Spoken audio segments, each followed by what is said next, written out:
Suella Braverman faces a tough few weeks because her illegal immigration bill is not something that was part of the 2019 manifesto on which she is elected. And if it were part of the manifesto, then it would be covered by the Salisbury Agreement and by the Parliament Act, and it would be nodded through the Lords. It wasn't, it isn't. And therefore it's going to have a very tough time getting through the House of Lords. And indeed, the House of Lords might find a way to stop it or to block it. I think it's unlikely, but it's going to take up a lot of time and a lot of effort. So, Braverman is mounting a campaign to convince us that her Illegal Migration Act was implicit in the 2019 manifesto and in the Brexit referendum. It isn't, it wasn't. But let's hear what she's going to say. Today, she's going to claim that her understanding of Brexit was about controlling migration. I think most people's understanding of Brexit was about getting money back from Europe to pay for the NHS. But she will say that it was the Brexit proposal to stop migration, to curtail migration. It will be part of her speech at the National Conservative Conference today.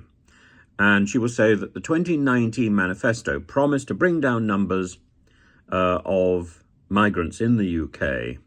But the Office of National Statistics today records an overall rise. Despite so many foreign NHS workers leaving the health service and the consequent pressure on the health service that Brexit and COVID has generated. She will tell this conference that Brexit, quote, enables us to build a high-skilled, high-wage economy less dependent on low-skilled foreign labour.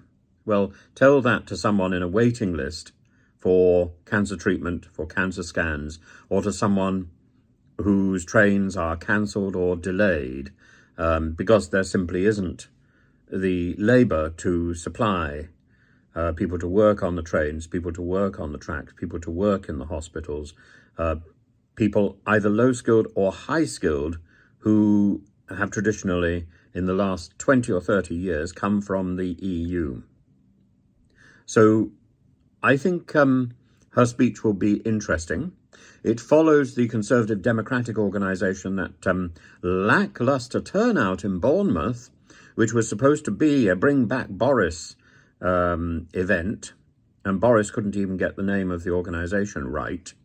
He had a sort of 1 minute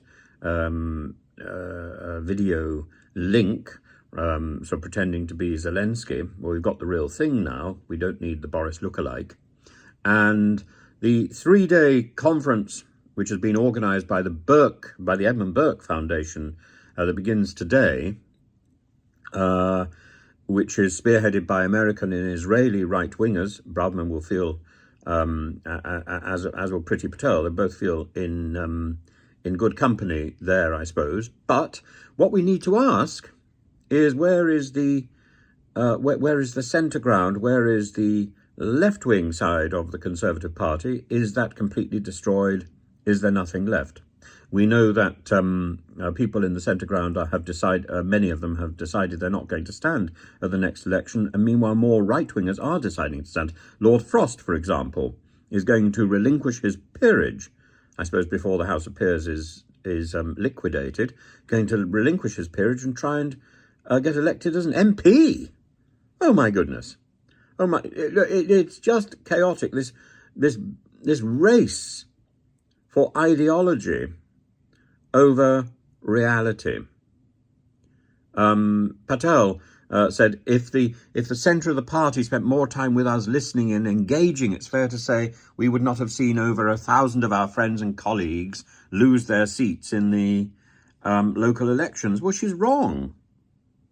It's not Conservative members of Parliament who are who haven't listened to the right wing of the party. It's the electorate that has listened to the right wing of the party, and it has been appalled by what has been said.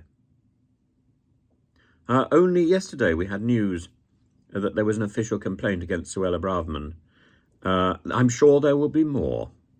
I'm sure there will be more, because she doesn't listen, and nor, it seems, do many of the government.